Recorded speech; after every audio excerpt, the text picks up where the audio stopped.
guard. At 6 foot 6 inches, number 0, Josh Richardson. At small forward, standing 6 foot 8, number 12, Tobias Harris. The other forward, 6 feet 10 inches, number 42, Al Horford.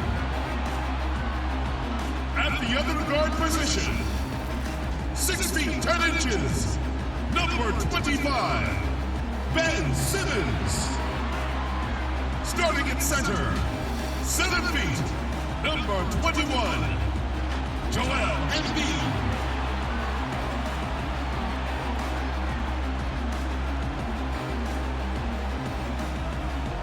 The head coach of your home team is Dwight Brown. Ladies and gentlemen, your Philadelphia 76ers. Welcome, everyone, to a brand new season of NBA basketball. I'm sure you're as excited as all of us are here at 2K Sports as we get ready to start the season in style. I'm Kevin Harlan alongside Greg Anthony. Chris Webber is here, our sideline reporter, the Hall of Famer David Aldridge. And with us tonight, basketball expert Bill Simmons. Bill, you look great. Thank you for being here. I'd like to say hi to all the people who traded for Anthony Davis in the GM mode of this game to get him on their team. Right. When their real team couldn't pull it off. Congratulations. I can't believe you pulled the trade off. Hey, Dave. Sixers coach Brett Brown helped build this team from ground zero. There were some lean years in Philly, but Brown helped set the values and the culture for this team. Brown said, "Can you teach? Can you cultivate relationships? And do you bring energy?" Those 3 qualities are what I've hoped to create throughout my tenure here. Kevin, mission accomplished. He's done a terrific job. Thanks, David. Bill, when you project Embiid, a healthy Embiid, how good can he be? Talent-wise, the best center of this decade. You know, I think every decade has 1 or 2 centers. The 90s had a bunch, but Shaq was the guy for a long time.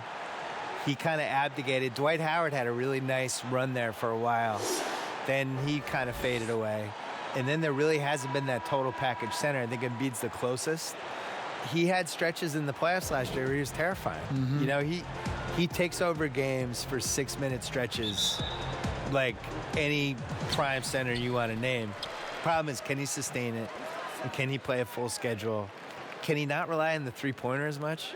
And can the focus stay there, perhaps, too? The mental side of the game. The mental side, and this is something with Simmons, too. These guys have not been on winning teams during the course of their career. They haven't won a lot. Magic Johnson came into the league. He won in high school. He goes to college. He wins the title in college. He goes to the Lakers. They win in his first year. He has all these reps of winning. Simmons and Embiid haven't won anything yet. And learning how to win is its own kind of skill. And now the opening lineup for Boston. Brown and Hayward, they're the wings. Tatum and Cantor together down low. And it's Walker in at the point guard position. And for Philadelphia, the tall lineup out there for the 76ers. Simmons, Richardson, Harris, Horford, and Embiid.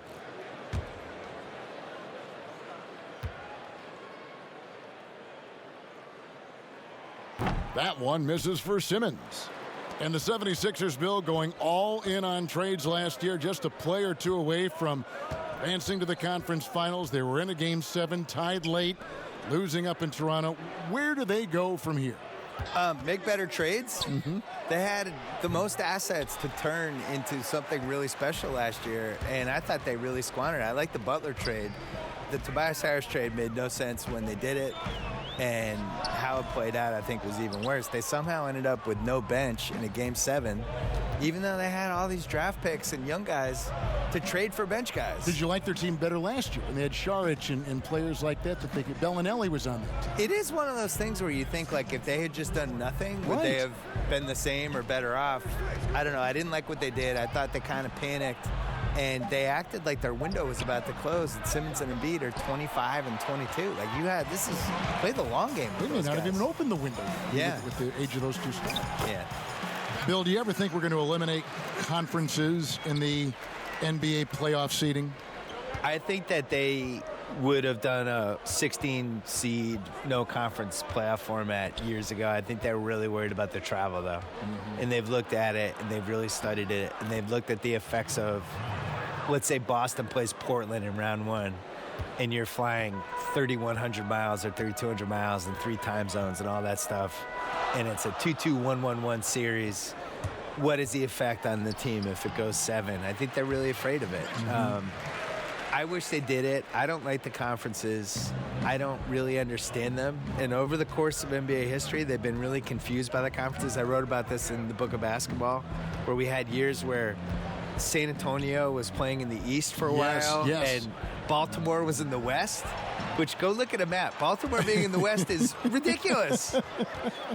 Baltimore was in the West and Philly was in the East, and they're like 50 miles away from each other. Yeah, made no sense. So they've never really 100% figured out the conferences, and I just think the 1 through 16 makes more sense. It would sure be better basketball. It would be better. Yeah. Pass to Walker, lets it go from 11, and it goes down 2 points. Oh, with this shot area quickness, Walker can usually carve out space from mid-range. Walker against Simmons. Harris outside. Over Hayward. Harris misses.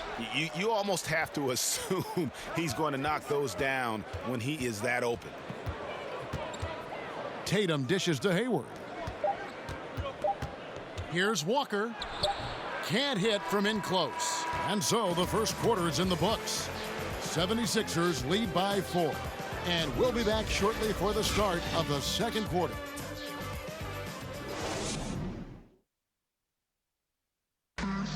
Al Horford was born in the Dominican Republic, and he talked about why he gravitated towards basketball instead of baseball.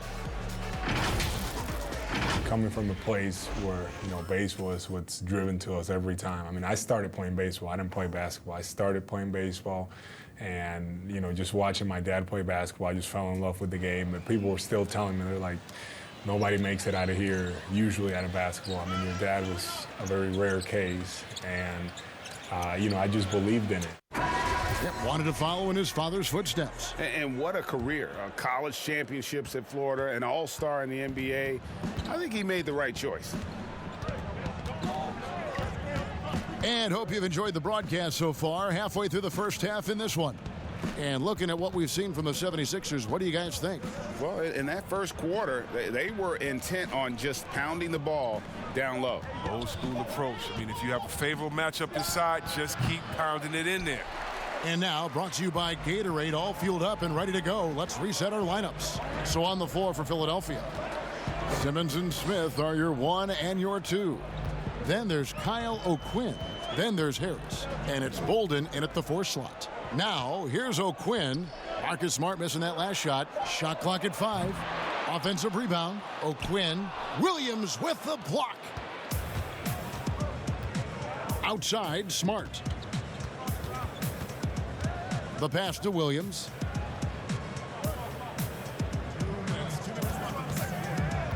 Back to Smart.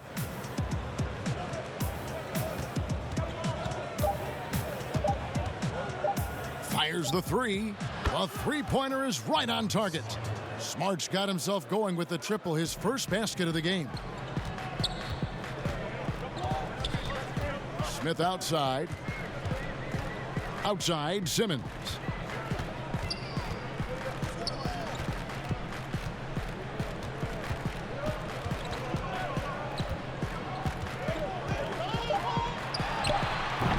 Rebound by Williams. His interior scoring is one of the things that drives their offense. Don't expect him to miss many of those. And entertaining as always. Bill, thank you so much for stopping by. We always appreciate your time. Thank you. Just, I don't want to do any Celtic games. Can we not do that? I don't want to see that team. Let's do the other teams. Okay. Greg, Bill Simmons has worn so many hats as a writer, a podcaster, a broadcaster. Now, it's nice to let him wear one more on our broadcast. He's been successful for a reason, Kevin. There's a fearlessness, but also great humor in his perspective.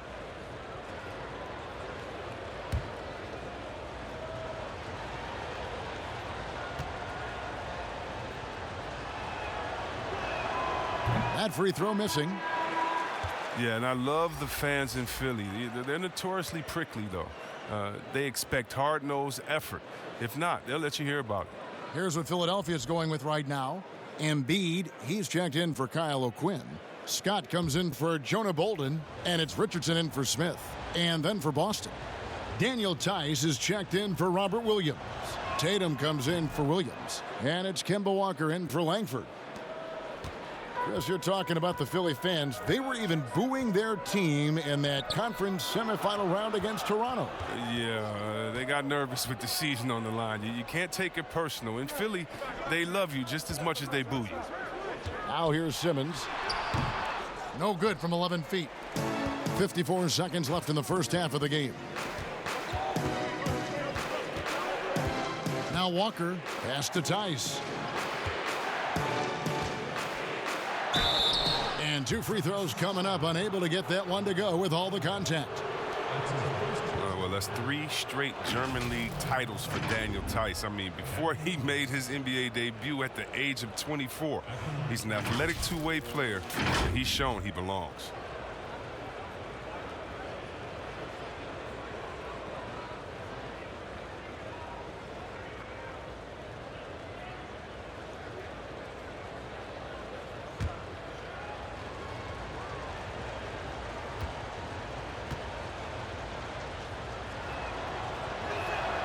Now the free throw is good, now leading by 1. Jaylen Brown's checked in for Semi Ojeleye.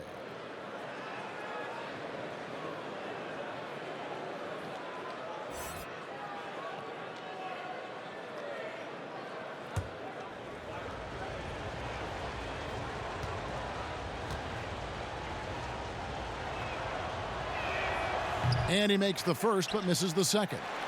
And the rebound battle split evenly thus far. Simmons finds Richardson. Embiid is at the elbow. Got a piece of it. Stolen by Walker. About 3 seconds between shot and game clock. Again, the miss by the Celtics. And so Simmons will bring it up for Philadelphia. No points yet here in the second quarter for them. Knocked loose, and the ball travels out of bounds. It was last touched by Smart.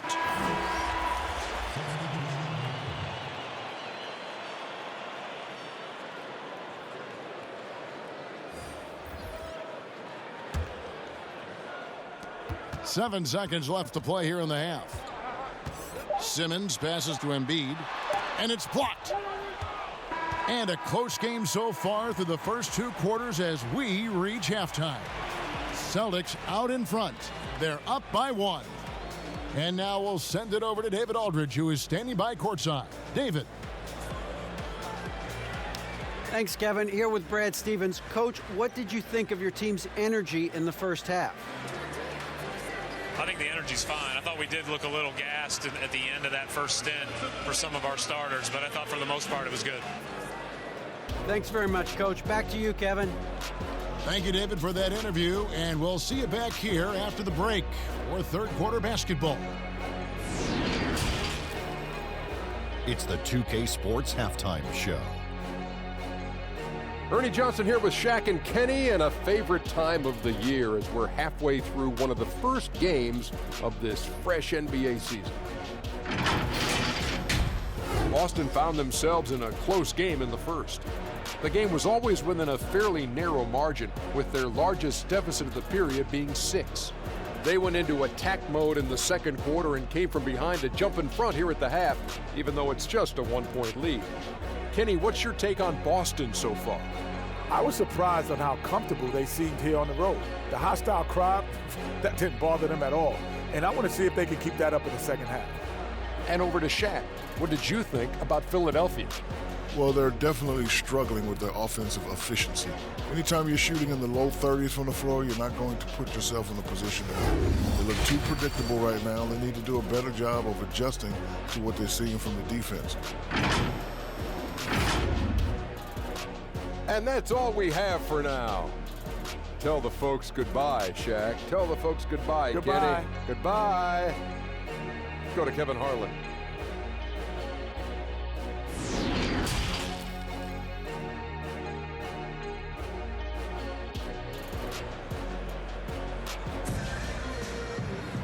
We've got second half action for you, and if the next couple quarters are similar to the first, this one could go down to the last possession. What do you think about some of the most powerful dunks, Chris? The tomahawk jam reigning supreme. Do you prefer the one-handed or the two-handed jam? Oh, man. That's you so did tough. both so well. You know what? I prefer a body-to-body dunk on you. Like, remember what Derrick Rose did over Dragic back in the day? Oh, my goodness, off the two. Or how about Jordan playing against Atlanta when he pump fakes it with one hand like he's going to shoot it, goes down the lane and dunks on Tree Rollins. Just incredible. Or Blake Griffin dunking on anyone. Or Giannis dunking on anyone. Or Embiid dunking on anyone. Or how about LeBron dunking on anyone? So, me, I just want the showmanship. Doesn't matter if it's one hand, two hands, two legs, one leg, 360, or straight body to body. Just give me something. Yeah, give me something. I like that. Second half underway. Here's who Brad Stevens got on the floor. Walker and Brown, they're manning the backcourt. Hayward at small forward with Tatum at the 4. And it's Cantor in at the center position. Great D. Simmons, the passing skills of a point. At 6'10", he can see the whole court. Tatum on the wing, guarded by Horford. Shoots from 12. It's hauled in by Harris. The 76ers leading. Guys, you talk about players coming in and with a huge impact. Jason Tatum showed he was more than ready to be an NBA star. Rare do you see a player as polished and as impactful as Tatum. Stepped right in to be one of the top players on a top team with Boston. Fits their system perfectly, and really the sky is the limit for that young man. And Boston has possession. Philadelphia getting their last shot to go. And he's good on the 3-ball. Oh, you love to see Brown knock down the 3-ball, showing great strides in improving his range. And we're just around 2 minutes into the final half of play now. Here's Simmons, and there's the foul on the shot. He'll go to the line for 2. And the foul goes against Boston. And when he gets ahead of steam, you almost feel sorry for defenders. Ben Simmons, a combination of size, speed, and ball handling that can, at times, be unstoppable.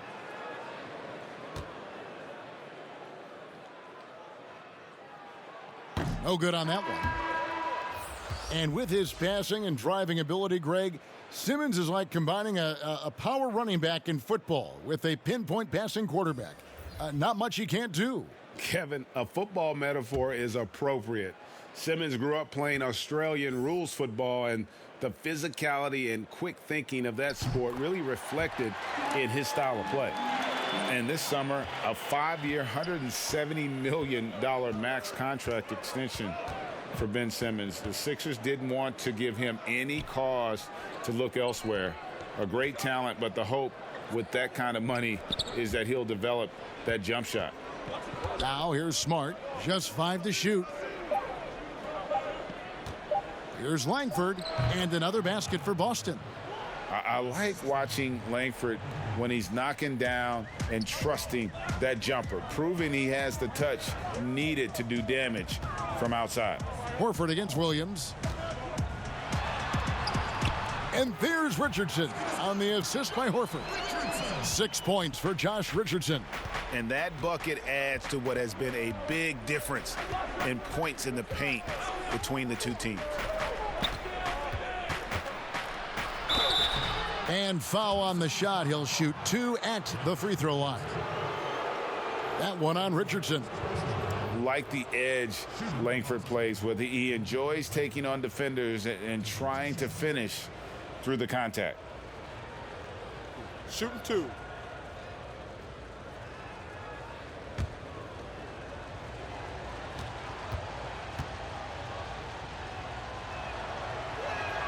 First free throw is good. One of those guards who just oozes with potential. Langford has the size and skill set that every team is looking for.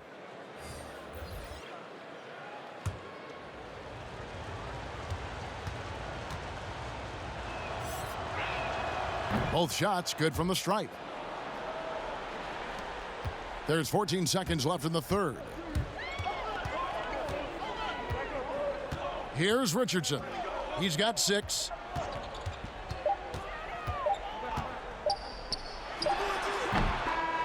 off target with that shot.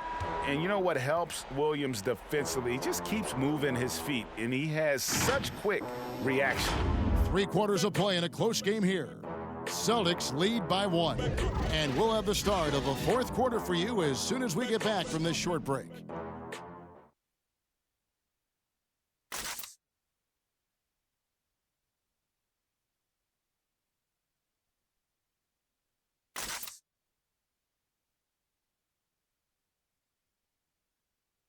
And now let's go back to a play from earlier as we show you our State Farm assist of the game.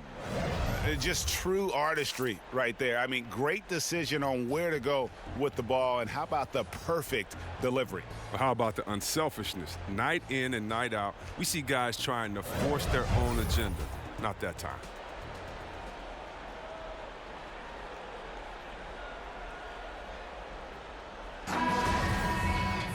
And with these teams locked in a very close contest, this 4th quarter promises to be a good one. Josh Richardson out there with Smith. Then there's Scott. Then there's Kyle O'Quinn. And it's Bolden in at the small forward position. That's the group in the game for the 76ers. Here's Smith. Pass to Bolden. Down to 5 on the shot clock. Out of bounds, Boston takes possession. No clue where that pass was going. That is a brutal turnover. The Celtics making a switch here. Tatum's checked in.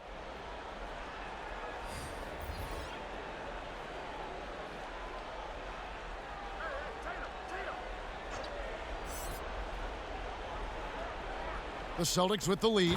Williams. And this is the effort you want to see out of your guys, win or lose. Yeah, you just want to keep fighting. You do your best, and you live with the results. Richardson outside.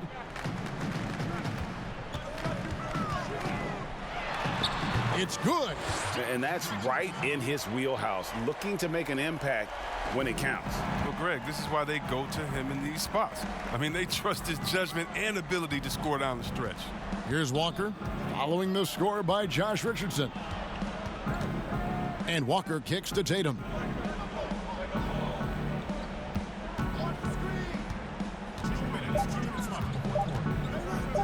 For 3. That one, no good. Now the 76ers take it the other way. Richardson outside. A minute 42 left to play here in the 4th. They recover it. The amazing thing about Williams, yeah, he can block shots inside, but he can also block shots out on the perimeter. His ability to play in space means he's more than just a rim protector. Doesn't care where you're shooting from. And there's the bucket from Tatum. And we talk about Tatum's demeanor, even killed, focused. That's the guy you want taking big shots. And Philadelphia calls time here. They trail by 3. We've got 1:23 left to play in the final quarter. And now a chance to check out some of the tremendous play tonight from our Jordan Player of the Game. And in terms of his shooting, this has been one of the more accurate performances you'll ever see. I mean, he's been in constant motion, creating a lot of good looks for himself. But still, even when you're wide open, you expect to miss some of the time. That has not been the case here tonight. This guy has made everything. And keeping us updated from the sideline, let's swing it over to David Aldridge. Hey, Kevin, during the last break, I heard Brett Brown talking with his team. He told them they have to pick it up. He said there's no time like the present, fellas. Embrace the moment, and let's take back this game. See what they can do, Kevin. Thank you, David. Here's Embiid. Jason Tatum picking up that last basket. Here's Simmons. 2 free throws coming up, and they call the shooting foul. Kemba Walker picks one up. I mean, you got to love the skill set Simmons possesses. A nightly triple-double threat. He stuffs the stat sheet.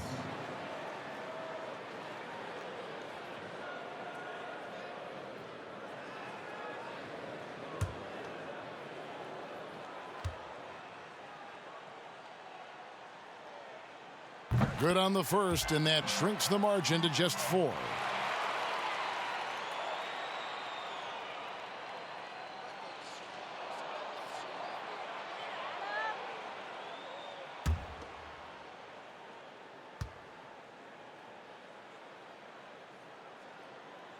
And he is unable to get the second one.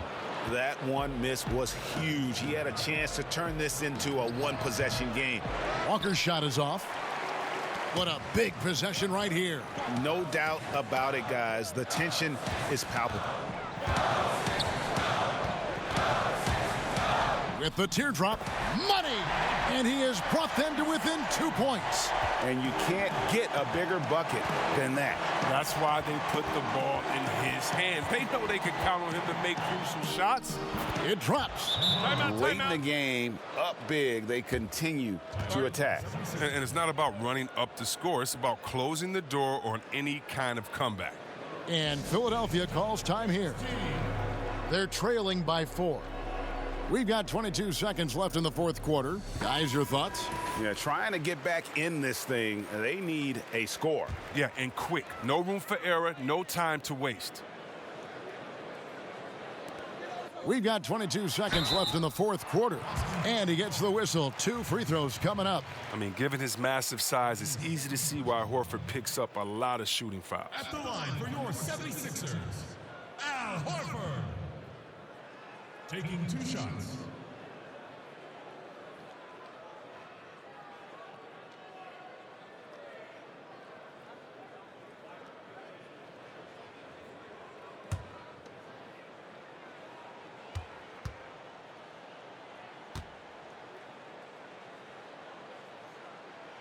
He hits the first one, and that narrows the lead down to just 3. Earning more and more recognition for all the things he does. Horford's finally gone from underrated to appreciated.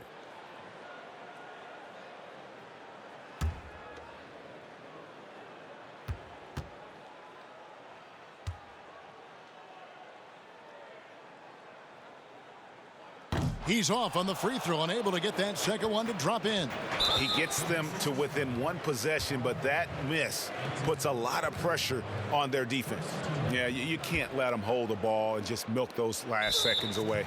And he commits the intentional foul.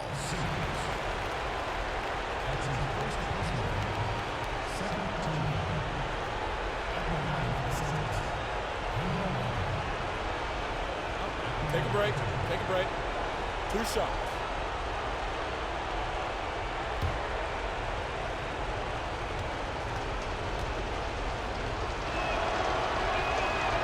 Gets the first, and that gives them a 4-point cushion.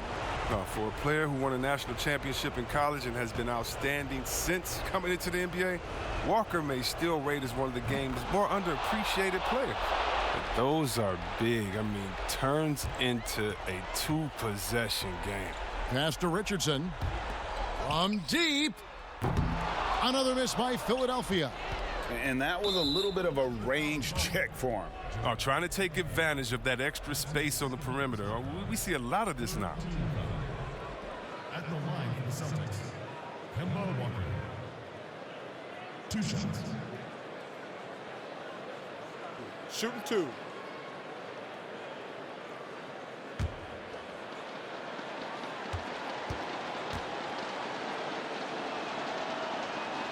First free throw is good, and that increases their lead to 6.